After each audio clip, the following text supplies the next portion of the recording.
কখনো কখনো খুব ছোট ছোট পরিবর্তন মনটাকে একটু চনমনে আর তরতাজা করে তোলে। সেটা ডাইনিং টেবিলে কভার চেঞ্জ করা বলো, বা টেবিলের ওপর রাখা ফুলগুলোকে একটু চেঞ্জ করা, বা ধরো কিচেন ম্যাটটাকে একটু পরিবর্তন করে দেওয়া। দিনটাকে কিন্তু একটু আলাদা বানিয়ে দেয় অন্য দিনের তুলনায়। এই জন্যই সানডে মনে হয় আর 5টা দিনের থেকে একটু আলাদা, একটু অন্যরকম।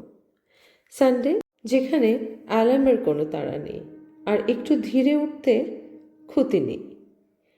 এই সানডেতে ঝটপট বানিয়ে ফেলেছিলাম এগ কারি।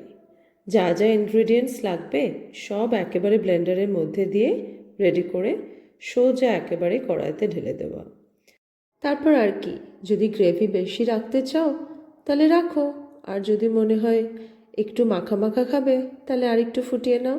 ব্যাস, ডান, তৈরি আমাদের egg curry for Sunday lunch. শীত কিন্তু দরজায় কড়া নাড়ছে, স্পষ্ট জানিয়ে দিয়েছে চললাম, আবার দেখা হবে পরের বছর।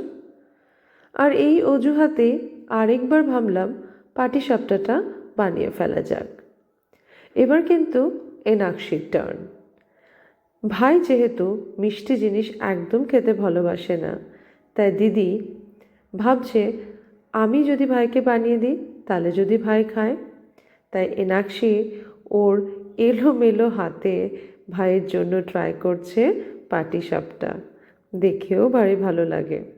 যাই হোক, পাটিসাপটা খুব একটা কিছু খারাপ বানায়নি। আমি হেল্প করতে চাইলাম, কিন্তু নিজেই বলল আমি নিজেই করব, তুমি ছেড়ে দাও। কি ভালোভাবে তুললো! আমি ভাবলাম আমি মনে হয় ছোটোবেলায় এইসব কিছু করতে শিখিনি, জানতামও না। আর রিয়ান কিন্তু সত্যি দিদির হাতে বানানো পাটিসাপটাটা পুরোটাই খেলো। এই সুন্দর মুহূর্তগুলো আমি যত্ন করে ধরে রাখলাম আমার ভিডিওতে।